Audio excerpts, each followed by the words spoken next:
60 రోజుల్లో మీతో ఇంగ్లీష్ అద్భుతంగా మాట్లాడిస్తాం. వెంటనే కాల్ చేసి జాయిన్ అవ్వండి.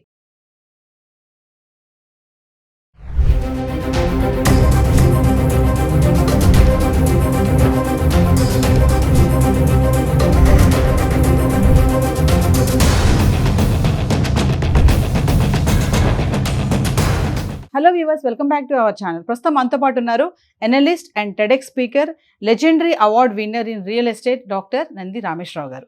సార్తో మాట్లాడదాం. నమస్తే సార్. నమస్తే అమ్మ. సార్, మరి ఇప్పుడు అమెరికా వీసాలో చాలా మార్పులు వచ్చాయని చెప్పేసి అంటున్నారు. H1B కానీ, L1 కానీ, O1 కానీ.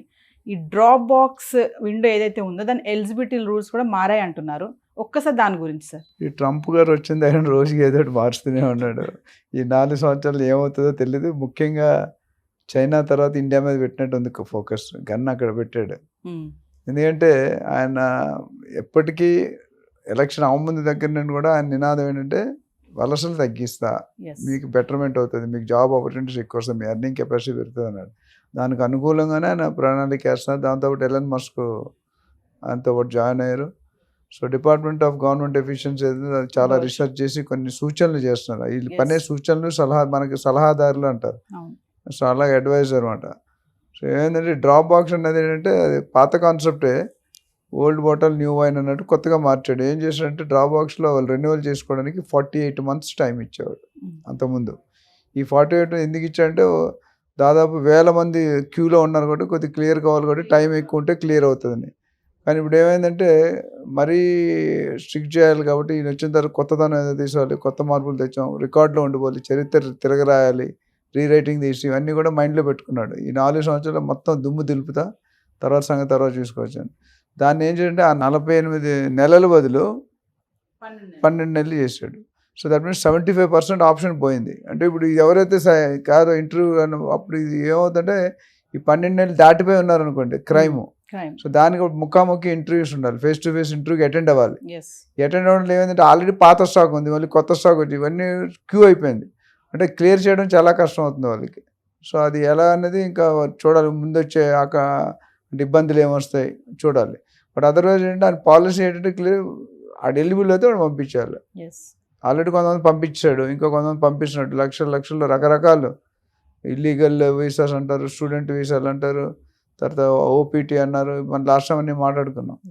సో ఓవరాల్గా ఏంటంటే ఈ wants to reduce the strength of the other countries out side. మన ఇండియా కాదు, ఇండియా కూడా one of the country bell అవుతుంది. బట్ మేజర్గా చైనా, జపాన్, మెక్సికో అట్లా ఉంది. వాళ్ళ వల్ల మన మీద కూడా డౌట్ వచ్చి ఉన్న ఎవరైతే ఇల్లీగల్ ఎక్కువ ఉండరు నాకు తెలిసి. ఎందుకంటే 2012 దాకా గ్రీన్ కార్డ్స్ క్లియర్ అయినాయి నాకు తెలిసి, 2012లో 13 అప్పుడు ఇంకా పెండింగ్ ఉన్నాయి. ఇప్పుడు ఈ మధ్యలో వచ్చే ఛాన్సెస్ ఏమంటారు అంటే 2012-13 వెయిటింగ్ అయితే ఇప్పుడు 24లో ఉన్నాం, already more than 12-13 years. So ఇప్పుడు గ్రీన్ కార్డు రావడం ఓకే కానీ వాటి సిటిజన్షిప్ అయితే అసలు రాదు. ఎవరైతే 2010 ముందు వెళ్ళారో వాళ్ళందరికీ మంచి మా ఫ్రెండ్స్ 1995, 2000 వెళ్ళినందరూ కూడా సిటిజన్షిప్ వచ్చింది. ఇప్పుడు గ్రీన్ కార్డే రావట్లేదు. గ్రీన్ కార్డ్ రావతే సిటిజన్షిప్ మర్చిపోవడం. అండ్ ఇప్పుడు ఆల్రెడీ వాళ్ళు పంపించడం స్టార్ట్ చేశారు రకరకాల విధంగా. మన లాస్ట్ టైం చూసిన లాటరీ సిస్టమ్ కూడా 2 సార్లు కంటే ఎక్కువ అయితే యూఆర్ నాట్ ఎలిజిబుల్. అందులోని ఒక భాగమే ఇది. అంటే ఇదంతా కూడా ఇమిగ్రేషన్ దీంట్లో దే ట్రైంగ్ టు స్క్రూటినైజ్, అంటే ఎంత స్ట్రిక్ట్ చేసి ఎంత తగ్గిస్తారు, అంటే స్ట్రిక్ట్ చేస్తే ఆటోమేటిక్ తగ్గిపోతారు. Where there is illegal false thing they have to go out. So అందులో ఈ కొత్త పాయింట్ ఏంటంటే ఈ డ్రాప్ బాక్స్. సో 48 months బదులు 12 months వచ్చింది. అంటే ఎంత విసురుబాటు తగ్గింది కదా. ఇప్పుడు కొత్త వాళ్ళు అప్లై చేస్తూనే ఉన్నారు. అండ్ ఇండియా నుండి హైయెస్ట్ కాంట్రిబ్యూషన్ ఉంటుంది మనకి, ప్లస్ ఐక్యూ లెవెల్స్ కూడా మనకు బాగుంటాయి. బట్ అక్కడ ఒక క్యాప్ ఉంటుంది ఇండియా, ప్రతి కంట్రీకి కూడా యూఎస్ఎస్ పుట్టే క్యాప్, అంటే ఇంతకంటే ఈ సంవత్సరానికి ఇంత తీసుకోకూడదు. దానికి మనం 10 times, 20 times, 30 times అప్లై చేస్తున్నాం. మరి ఎక్కడ అకామిడేట్ చేస్తారు?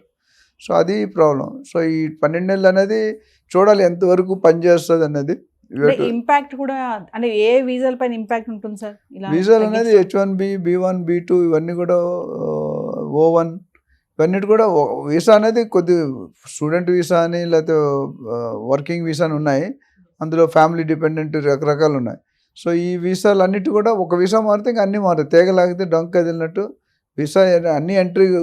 ఎప్పుడైనా చూడండి మీరు, సపోజ్ ఇంజనీరింగ్లో BE mechanical BE, physics, BE, computer తీసుకుని ఫస్ట్ 2 years కామన్ ఉంటుంది, ఎస్ లాస్ట్ 2 years మారుతుంది. అట్లాగే వీసాకి 50% ప్రాసెస్ ఎక్కడైనా ఫీజ్ అని, ప్రియారిటీ అని కొన్ని ఉన్నాయి, వెరిఫికేషన్ అని, లీగల్ అని ఉన్నాయి, అవి కామన్ ఉంటాయి.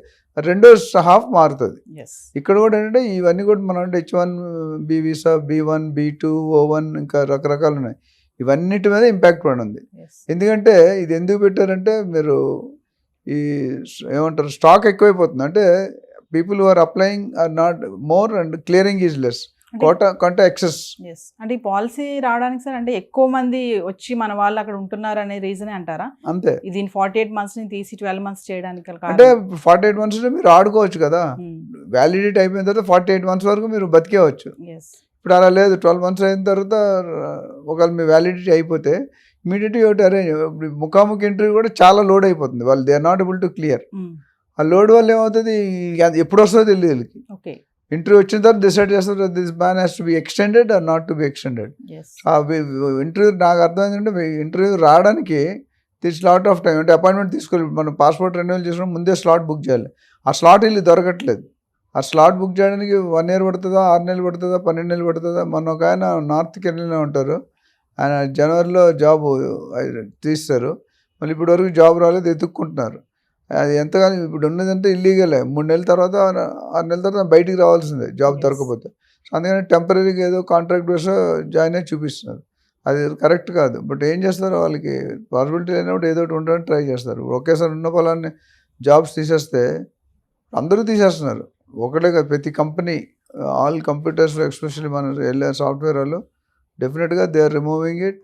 అంటే ఎంతవరకు కొనసాగుతుంది అనేది తెలియదు. ఈ డ్రాప్ బాక్స్ విండో అంటున్నారు కదా సార్, అసలు ఏంటి ఇది, దీని ఎలిజిబిలిటీ ఏంటి, అంటే దీని మీద ఏమేమి ఆధారపడి ఉంటాయి? అంటే దీని మీద డ్రాప్ బాక్స్ అనేది ఒక సిస్టమ్ ఉంటుంది. మనకి ఇంటర్వ్యూలో ఎట్లా మెథడ్ ఉంటుందో, ఎస్ ఇప్పుడు అయిపోయిన అందరినీ ఒకేసారి చేయలేరు కాబట్టి ఒక క్యూ కట్టిస్తారు. ఓకే డ్రాప్ బాక్స్ అనేది అంటే ప్రాసెస్ అంత ఉంటుంది. మళ్ళీ ఒకసారి రెన్యువల్ చేసేటప్పుడు ఏం చేస్తాం, ఇప్పుడు డ్రైవింగ్ రెన్యువల్ ఉంది, డ్రైవింగ్ లైసెన్స్ రెన్యువల్ మళ్ళీ ఒకసారి డ్రైవ్ చేయమంటాడు, ఎస్ మళ్ళీ ఒకసారి కళ్ళు చెక్ చేయమంటాడు, కళ్ళద్దాలు ఉన్నాయా లేవా, ఏజ్ ఎంత అయింది, ఇవన్నీ ఫర్నిష్ అవుతాయి. ఇప్పుడు కారు వాల్యూ 15 సంవత్సరాల తర్వాత వాడకూడదు రోడ్డు మీద, మళ్ళీ రీ చెకింగ్ చేసుకొని మళ్ళీ అసెంబ్లీ చేసుకొని మొత్తం కరెక్ట్ ఉన్నాయో చెక్ చేసుకుని అప్పుడు ఇస్తాడు. ఎస్ నేను మొన్న కార్ చేసా, 15 years అయిపోయింది, మళ్ళీ 5 years ఎక్స్టెన్షన్ ఇచ్చాడు. దానికి 30,000-40,000 ఫీజు కడితే కార్ని బట్టి ఇవ్వాలి.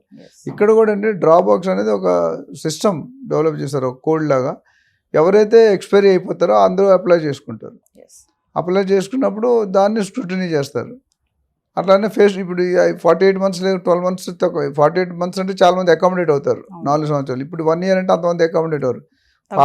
పాత వాళ్ళు మళ్ళీ రీఅప్లై చేస్తారు, కొత్త వాళ్ళు అప్లై చేస్తూనే ఉన్నారు.